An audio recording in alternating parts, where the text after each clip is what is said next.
மாண்புமிகு பேரவைத் தலைவர் அவர்களே, நம்மளுடைய நிதி அறிக்கையில் பார்த்தீங்கன்னா மிகப்பெரிய ஒரு வெட்டு இருக்கும். நம்ம அப்போ ஒரு புதிய பாலிசியை ஃபினான்ஸில் கொண்டு வரணும். அதில் நமக்கிட்ட இருக்கக்கூடிய வளங்கள், ஃபினான்ஸ் மினிஸ்டர் இல்லை, நம்முடைய வளங்களை எப்படி அரசுடைய கஜானாவுக்கு கொண்டு வரணும். ஒன்று, நம்மக்கிட்ட இருக்க லீக்கேஜை குறைக்கிறது, ஊழல்கள் லஞ்சங்கள் ஒவ்வொரு துறையில் இருக்கக்கூடிய லீக்கேஜை குறைக்கிறது ஒரு வழி. இன்னொரு வழி,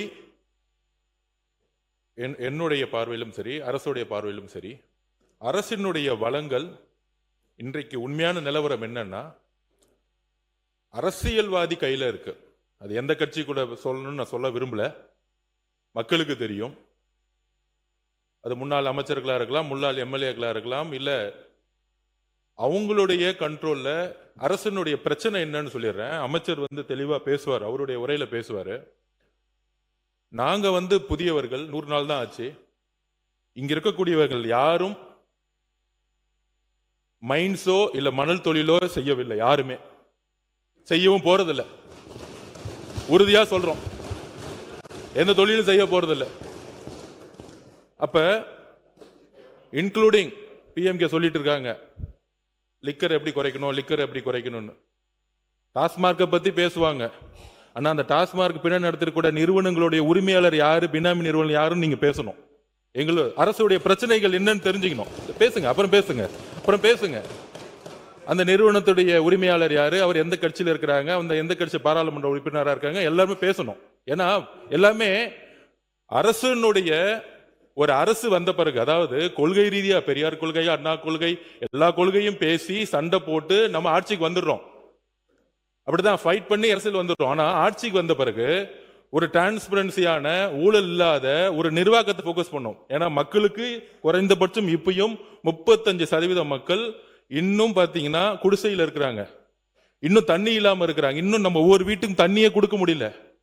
அப்ப நிர்வாகம் 50 வருஷமா நல்லா இருந்து சொல்லக்கூடிய இடத்துல இருக்கக்கூடிய நம்ம இன்னும் ஒவ்வொரு வீட்டுக்கும் முழுசா தண்ணி கொடுக்க முடியல, சாலை வசதிகள் இல்ல, நல்ல ஸ்கூல்ல இருக்கக்கூடிய இன்ஃப்ராஸ்ட்ரக்சர் இல்ல, நல்ல மருத்துவமனைகள் இல்ல.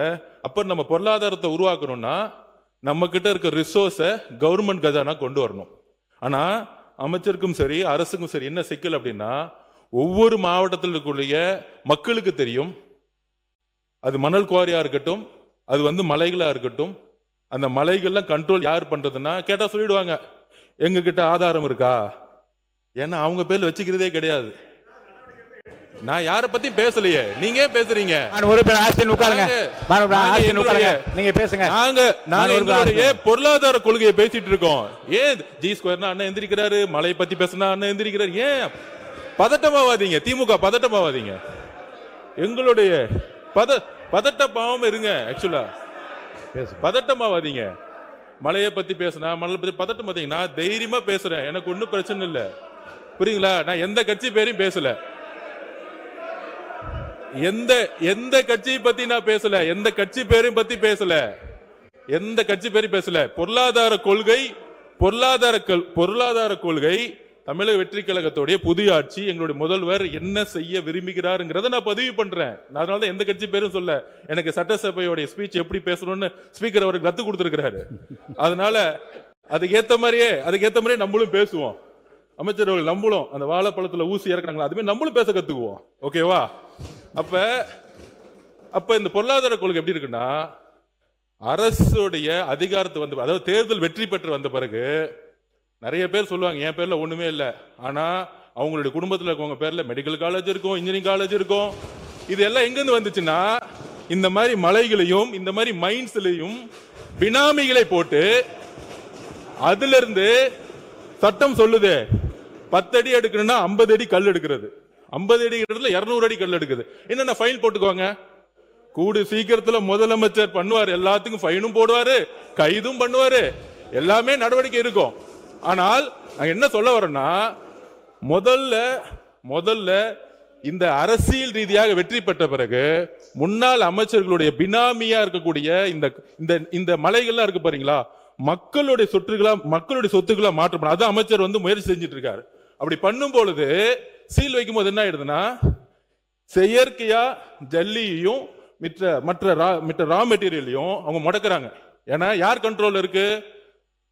இந்த மலைகளும் இந்த ஜல்லியும் இந்த மணலும் யார் கண்ட்ரோல்னா, இன்னைக்கு பழைய முறையில் யார் யாரெல்லாம் இருந்தாங்களோ அவங்க கண்ட்ரோல் இருக்கு.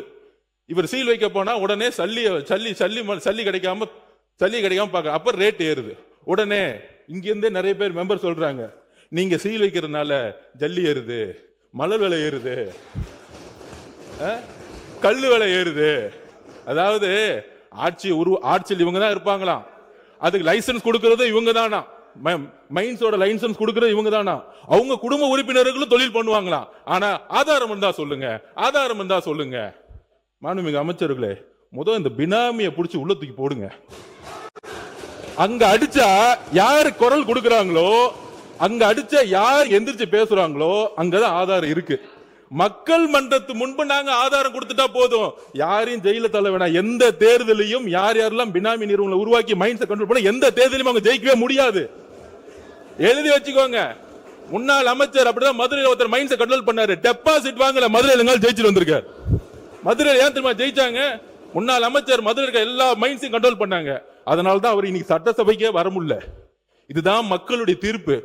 எப்பொழுது மக்களுடைய சொத்தை தன்னுடைய பினாமி நிறுவனங்கள் மூலம், தன்னுடைய குடும்ப நிறுவனங்கள் மூலம் கைப்பற்றாங்களோ, மக்கள் தேர்தல் அரசியல தூக்கி எறிவாங்க. எழுதி வச்சுக்கோங்க. இதுதான் புதிய அரசியல். நாங்க ஒரு மைண்ட்ஸை தொட மாட்டோம், நாங்க மணலை தொட மாட்டோம். எல்லா சொத்துக்களையும் மக்கள்கிட்ட கொண்டு போய் சேர்க்க வேண்டியதான் அமைச்சரோட பொறுப்புன்னு முதலமைச்சர் சொல்லி இருக்கிறார். அதுக்காக தான் நாங்க பண்ணிட்டு இருக்கோம். அதனால மாண்புமிகு பேரவைத் தலைவர்களே, ஆதாரம் இருக்கான்னா 30 வருஷத்துக்கு முன்னாடி யார் யாரெல்லாம் சைக்கிள்ல வந்து அரசியலுக்குள்ள வந்தாங்களோ, இன்னைக்கு யார் யாரெல்லாம் மெடிக்கல் காலேஜ் கட்டியிருக்காங்களோ, யார் யாரெல்லாம் இன்ஜினியரிங் காலேஜ் கட்டியிருக்காங்களோ, யார் யாரெல்லாம் பெரிய பெரிய பங்களா வந்து அரசியல் வந்து பேர் கட்டியிருக்காங்களோ, அங்கதான் உண்மையான ஆதாரம் மக்கள் பார்வையில் இருக்கு. மக்கள் தேர்தல் அரசியலில் தூக்கி எறிவார்கள். இதுதான் ஊழல். இந்த ஊழல் சாம்ராஜ்யத்தை ஒழிக்கிறதுக்கு ஆதாரம் தேவையில்லை, மக்களே முடிவெடுப்பாங்க. நீங்க ஒண்ணு எழுதி வச்சுக்கோங்க. அண்ணா பிறந்த ஊர்ல காஞ்சிபுரத்துல திமுக ஒரு தொகுதி கூட ஜெயிக்கல. இதுதான் ஆதாரம்.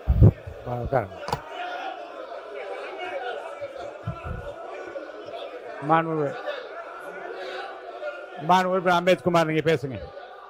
மாண்புமிகு அம்பேத்குமார் நீங்க பேசும்போது பேசிருங்க. உட்காருங்க. மாண்புமிகு அம்பேத்குமார் அவர்கள், மாண்புமிகு அம்பேத்குமார் நீங்க பேசுங்க. மாண்புமிகு அம்பேத்குமார் பேசுங்க. நீங்க பேசுங்க.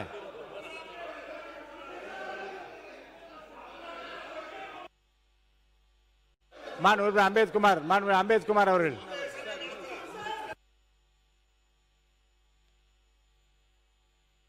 மாண்புமிகு அம்பேத்குமார் பேசுறீங்க வேண்டாமா? அவர் பேசட்டும். மாண்புமிகு அம்பேத்குமார் பேசுங்க. அவர் பேசட்டுங்க. உங்க சார்பாக அவரை பேச சொல்லுங்க. என்னன்னு மாண்புமிகு அம்பேத்குமார் பேசுங்க. அடுத்தவரை கூப்பிட்டுருவேன். பேசுங்க. அம்பேத்குமார் நீங்க பேச ஆரம்பிக்கலன்னு அடுத்தவரை கூப்பிட்டுருவேன். பேச அனுமதி இல்லை. நீங்க பேசுங்க.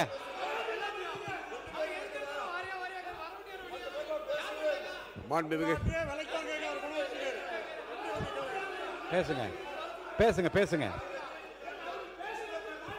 மாண்புமிகு நீங்க பதிலளிக்க சொல்லுங்க. அவை முன்னவர்.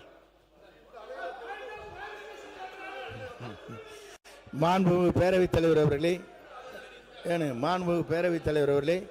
அவர் யாருடைய பெயரும் அவர் குறிப்பிடவில்லை. ஆகவே யாருடைய பெயரும் குறிப்பிடாத நேரத்தில் திராவிட முன்னேற்ற கழகத்தை சார்ந்தவர்கள் எழுந்து நின்று கோஷமிடுவது சரியாக இருக்குமா என்பதுதான். மாண்புமிகு உறுப்பினர் அம்பேத்குமார் பேசுங்க.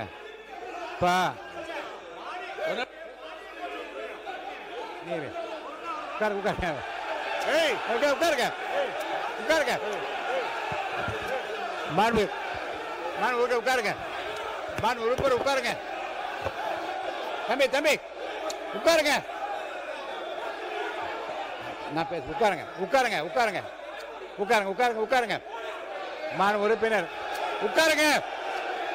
நான் பேசுறேன். உட்காருங்க, இடத்துல உட்காருங்க. நீங்க உட்காருங்க. நீங்க எல்லாம் உட்காருங்க. நீங்க எல்லாம் உட்காருங்க. முதல்ல நீங்க உட்காருங்க. நீங்க எல்லாம் உட்காருங்க. நீங்க எல்லாம் உட்காருங்க. நான் பேசுறேன். உட்காருங்க. நீ உட்காருங்க. நீங்க எல்லாம் உட்காருங்க. உட்காருங்க. நீங்க எல்லாம் உட்காருங்க. நீங்க உட்காரு. நீங்க உட்காரு. நீங்க உட்காருங்க. உட்காருங்க. உட்காருங்க. உட்காருங்க. உட்காருங்க. நீங்க உட்காருங்க. முதல்ல உட்காருங்க. யாரா ஒருத்தர் உட்காருங்க. உட்காருங்க. இருங்க. உட்காருங்க. இருங்க. உட்காருங்க. நீங்க மட்டும் பேசுங்க. உட்காருங்க. மாநில உறுப்பினர் எதிர்க்கட்சி கொறடா ஏவா வேலு அவர்கள் மட்டும் பேச அனுமதிக்கிறேன். ஏவா வேலு அவர்களை மட்டும் பேச அனுமதிக்கிறேன். பேசுங்க. உட்காருங்க. உட்காருங்க. ஒருத்தர் உட்காருங்க. உட்காருங்க. மாநில உறுப்பினர் நீங்க மட்டும் உட்காருங்க. நீங்களா உட்காருங்க. நீங்க இங்க உட்கார சொல்லுங்க. மாநில உறுப்பினர் எல்லாம் உட்காருங்க. உட்காருங்க. மாநில உறுப்பினர் ஏவா வேலூர் நீங்க பாருங்க. உட்காருங்க. மாண்புமிகு பேரவைத் தலைவர்களே, நான் திரும்ப திரும்ப சொல்லிக் கொண்டிருக்கிறேன், இந்த அவையை பொறுத்தளவுக்கு பேரவைத் தலைவருடைய கட்டுப்பாட்டில் தான் நாங்கள் எல்லாம் பாதுகாப்பாக இயங்குறோம். ஆனால் ஒரு முறையும் ஒரு முறையும் கேளுங்க. பேரவைத் தலைவர் பேச விடுங்க. பேச விடல அப்படியே உட்காருங்க. தம்பி அண்ணா மாண்புமிகு உறுப்பினர்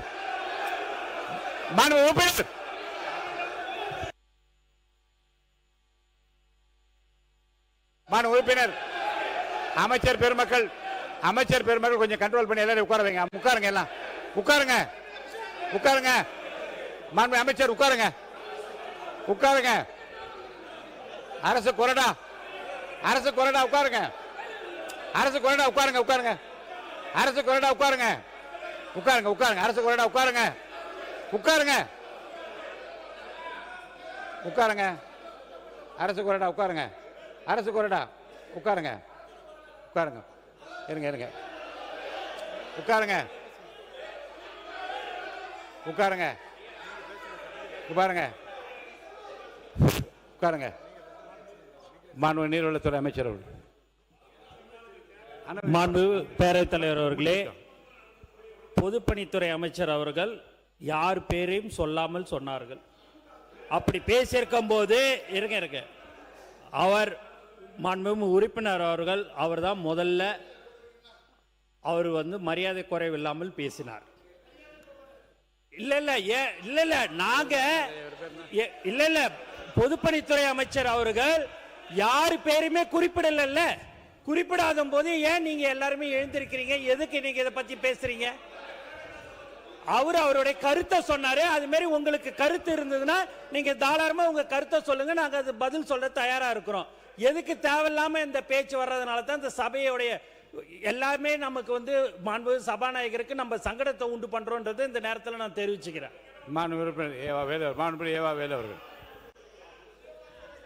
மாண்புமிகு பேரவைத் தலைவர்களே, ஒரு பொருள் குறித்து ஒரு சந்தேகத்தை சம்பந்தப்பட்ட அமைச்சரிடத்திலே கேட்டார்கள். அதுக்கு ஒரு விளக்கம் அவர் கொடுத்து கொண்டிருக்கிறார். அந்த விளக்கம் போறவில்லை என்று நம்பர் சொன்னாக்கா அதுக்கு இன்னும் கூட விளக்கம் கூட ஒரு அமைச்சர் என்பது கூட்டு இருந்தால் யாருனாலும் பதில் சொல்லலாம். அதில் ஒன்றும் மாற்று கருத்தில். பொதுப்பணித்துறை அமைச்சர் அதற்காக பதில் சொல்ல வந்த நிலையில் நான் குறிப்பாக சொல்கிறேன். மதுரையில் முன்னாள் அமைச்சர் அவர்கள் அங்கே இருக்கிற குவாரிகள்லாம் கட்டுப்படுத்தி வைத்த காரணத்தினால்தான் இன்றைக்கு அவர் உள்ளே வரவில்லை என்று குறிப்பிடுவது யாரை குறிப்பிடுகிறார்? இப்படி சொல்லிட்டு நான் பேரை சொல்லலாம் எப்படி? ஒன்று அடுத்து வர இருங்க. நீங்க நல்லவர் பேர் வச்சிருக்க, நீங்க யாருக்கு எடுத்துக்கிறீங்க? உட்காருங்க. அடுத்து அமைச்சர் பெருமக்கள் இவங்களை கண்ட்ரோல் பண்ணுங்க. உட்கார சொல்லுங்க. உட்காருங்க. மாண்புமிகு பேரவைத் தலைவர், மாண்புமிகு பேரவைத் தலைவர், யாராவது இந்த பகுதியில் இருப்பவர்கள் யாராவது குறிப்பிட்ட அமைச்சர்கள் மீது நேரடியாக குற்றச்சாட்டு சொல்ல அவங்க சொல்லலாம். நாங்கள் யாரும் அது குற்றச்சாட்டை சொல்ல நேரடியாக நான் யார் பேரையும் சொல்லலை, நான் யார் பேரையும் சொல்லலைன்னு சொல்லிட்டு பங்களா கட்டி இருக்கிறார்கள், பொறியியல் கல்லூரி வைத்திருக்கிறார்கள், காலேஜ் வைத்திருக்கிறார்கள், குவாரி வைத்திருக்காருன்னு எப்படி சொல்லலாம்? யார் வச்சிருந்தான்னு சொல்லணுமா இல்லையா? யார் வச்சிருக்கான்னு பட்டி போனோமா இல்லையா? ஒன்று. நான் கேட்கறது சம்பந்தப்பட்ட துறை பற்றி பேசுகின்ற இருக்கிற பொழுது பல்வேறு வகையில் பொதுக்கூட்டம் மாதிரி எப்போ பார்த்தாலும் பொதுப்பணித்துறை பொதுக்கூட்டம் பேசுறீங்க. நாங்கள் பொதுக்கூட்டம் பேசல. பொதுக்கூட்டம் போல நீங்கள் தான் பல்வேறு ஆதாரம் இல்லாத குற்றச்சாட்டு சொல்லுகிற பொழுது பேரவைத் தலைவரிடத்தில் ஆதாரத்தை காட்டணும் சொல்றது என்ன தவறு? ஆதாரம் கொடு என்று சொல்ற காரணத்தில் நான் பேசுகிறேன் என்று பொத்தாம்பதுவாக பேசுவது எந்த விதத்தில் நியாயம்? ஆனால் இது சட்டப்பேரவை என்பது நான் மீண்டும் சொல்லுகிறேன், ஏற்கனவே தொடர்ந்து ஆதாரம் இருந்தால் என்று உங்கள்கிட்ட காட்டிட்டு பேசணும்னு சொல்லியிருக்கிறோம் நாங்க அதோட மாற்று கருத்துல. ஆனால் பொத்தாம்பதுவாக பொதுப்பணித்துறை அமைச்சர் அவர்கள் தான் எப்பொழுது பார்த்தாலும் அரசியல் ரீதியாக உள்நோக்கத்தோடு நீங்கள் பேசுறீங்களே ஒழிய நாங்க என்ன உள்நோக்கத்தோட பேசுறோம்? சம்பந்தப்பட்ட பேசிக் கொண்டிருக்கிறோம். ஆக பிரச்சனைகள் என்று வருகிற பொழுது அங்க எல்லாரும் எழுந்திருக்கிற போது எங்காலுங்க என்ன மரக்கட்டையா உட்கார்ந்து இருக்க முடியும்? உணர்வு வரதானே செய்யும். இல்ல உணர்வு வரதானே செய்யும். அதனால இன்னும் சொல்ல போனால் இந்த சபையை நடத்துவதற்கு உங்களுக்கு முழுமையாக ஒத்துழைக்க வேண்டியவர்கள் ஆளுங்கட்சி தான். நாங்க கேள்வி கேட்போம், வரவேற்கத்தான் கேள்வி கேட்போம். கேள்வி கேட்கறது வராத போற்றி போற்றி சொல்றதுக்காக நாங்க வந்திருக்கிறோம். நாங்க சொல்லுகிற குற்றச்சாட்டாக இருந்தாலும் சரி, அல்லது எங்களுக்கு கேள்வியாக இருந்தாலும் சரி, அல்லது வேண்டுகோளாக இருந்தாலும் சரி, அதற்கு பதில் சொல்ல வேண்டிய கடமை ஆளுங்கட்சிக்கு உண்டு, அமைச்சர்களுக்கு உண்டு. ஆனா கட்டுப்பாடு அவளுக்கு இன்னும் மிக தேவை. அதை விட்டுட்டு கட்டுப்பாடு இல்லாம நீங்க 19 நீங்க பேசிட்டு எங்க மேல குற்றச்சாட்டு வைக்கிறது எந்த விதத்துல நியாயம்? நான் கேட்கிறேன். இப்போ கொஞ்சம் அமைதிப்படுத்துவதற்காக நீங்க பேசணும். மாண்புமிகு பள்ளிக்கல்வித்துறை அமைச்சர்கள். மாண்புமிகு பேரவைத் தலைவர் அவர்களே, ஆரம்பத்துல இருந்து இதை தான் சொல்றோம், கருத்தால எதிர்கொள்ளுங்க, அவங்க ஆக்கப்பூர்வமா சொல்லட்டும், விமர்சனம் சொல்லட்டும். ஆனா இங்க என்ன நடக்குதுன்னா, கொஞ்சம் கூட சபை மரபு இல்லாம சபாநாயகர் இருக்கும்போது இங்க நடக்கக்கூடிய காட்சிகள் எல்லாருக்கும் தெரியும். இந்த பக்கம்லாம் அமைதியா தான் இவங்க சொல்லாத கருத்தா விமர்சனத்துக்குலாம் பதில் சொல்லிட்டு தான் இருக்கிறோம். ஆனா இது ஒரு செட்டப். பின்னாடி இருக்கிறவங்க ஏங்கிறது அதுங்கிறது அவன் இவன் அடிக்க வருது. உடனே இவரு ஏஞ்சி கட்டுப்பாடு எங்களுக்கு சொல்லி தராங்களாம். கொஞ்சம் திரும்பி அவரை சொல்லிக் கொடுக்க சொல்லுங்க. நான் மீண்டும் இதே தான் சொல்லுகிறேன், இது வெற்றி தலைவர் அரசு. இந்த மிரட்டலுக்கெல்லாம் பயப்படுற அரசு கிடையாது. நாகரிகமா பேசணும். சபாநாயகர் உட்கார்ந்து இருக்கிறாரு, எவ்வளவு பேர் எழுந்து நின்று கத்துறாங்க, அவங்கள விட வயசுல பெரியவங்க. இப்போ நான் பேசும்போது அதான் என்ன செய்கை, இது கையில செய்கை பண்றது, எழுந்து நின்னாலே அங்க கமெண்ட் பாஸ் பண்றது, மைக்கு வாங்கி ஆக்கப்பூர்வமா பேசுங்க. ஆனா உண்மைக்கு புறம்பா அவர் என்ன சொல்றாரு, மூத்த உறுப்பினர் என்ன சொல்றாரு, நாங்க கட்டுப்பாடு இல்லாம பேசுறோமா, நாங்க பொத்தாம்பதுவா பேசுறோமா? முதல்ல நாகரிகமா எப்படி பேசணும்னு அவருடைய உறுப்பினர்களுக்கு சொல்லி தரணும்னு உங்க மூலம் சொல்லிக்கிறோம். ஒண்ணு இந்த விவாதம். ரெண்டாவது எங்கேயாவது இதுக்கு முன்னாடி சட்டமன்றத்துல இத்தனை இழிவாக வா போ வாடா போடா அவனே இவனே எல்லாம் பேசுறது நீங்க ஏன் அனுமதிக்கிறீங்க? மைக்ல பேசினாதான் பேச்சா? மைக்ல அவ்வளவு கமெண்ட்ஸ் பேசும்போது இது எல்லாம் ரத்தம். வெற்றி தலைவரினுடைய தலைமையில புதிய தலைமுறை அரசியல் வந்துருக்கு. நல்ல பாடங்களை சொல்லி கொடுங்க, எப்படி நல்லா பேசணும்னு சொல்லி கொடுங்க. அதை விட்டுட்டு வம்புக்கு இழுப்பதே அவங்க தான். ஒரு அமைச்சர் பேசுகிறார்னா ஆதாரம் கேக்குறீங்களா? இப்ப நான் பேசும்போது அங்க இருந்து 15 பேர் பேசிக்கிட்டே தான் இருக்கிறீங்க. ஒரு அமைச்சர் பேசும் ஆதாரம் கேக்குறீங்களா? சபாநாயகர் கிட்ட அவர் சப்மிட் பண்ணுவாரு. குறிப்பிட்டு பேரை சொன்னாரா, கட்சியை சொன்னாரா? எதுவுமே சொல்லல. ஒரு திரைப்பட காட்சியில சுனா பணம் இருந்து ஆட்ட திருடரை பத்தி கேட்டா அவரு பதறுவாரு, ஐயோன்ட்டு. அவர் யாரு பேருமே சொல்லல. சட்டத்துறை அமைச்சரோ பொதுப்பணித்துறை அமைச்சரோ மாண்புமிகு நீர்வளத்துறை அமைச்சரோ யாருக்கும் சங்கடம் வரக்கூடாது, ஒரு ஆக்கப்பூர்வமா போன அனுசரிச்சு போகணும்னு ரொம்ப பொறுமையா எல்லாரும் அனுசரிச்சு போறோம். அதே மாதிரி அங்க இருக்க மூத்த உறுப்பினர் பின்னாடி இருக்கவங்களுக்கு சொல்லுங்க, கொஞ்சம் நாகரிகமா பேசணும், இப்படி நடுக்கூடத்துக்கு பேசக்கூடாது. குறிப்பாக சபாநாயகர், வரலாற்று சிறப்பு மிக்க ஜனநாயக பூர்வமான சபாநாயகர் இருக்கிற பொழுது இப்படி நாகரிக பேசுவது கண்டிப்பாக ஏற்புடையது அல்ல என்பதை உங்கள் மூலமாக தெரிவித்துக் கொள்கிறேன். மாண்புமிகு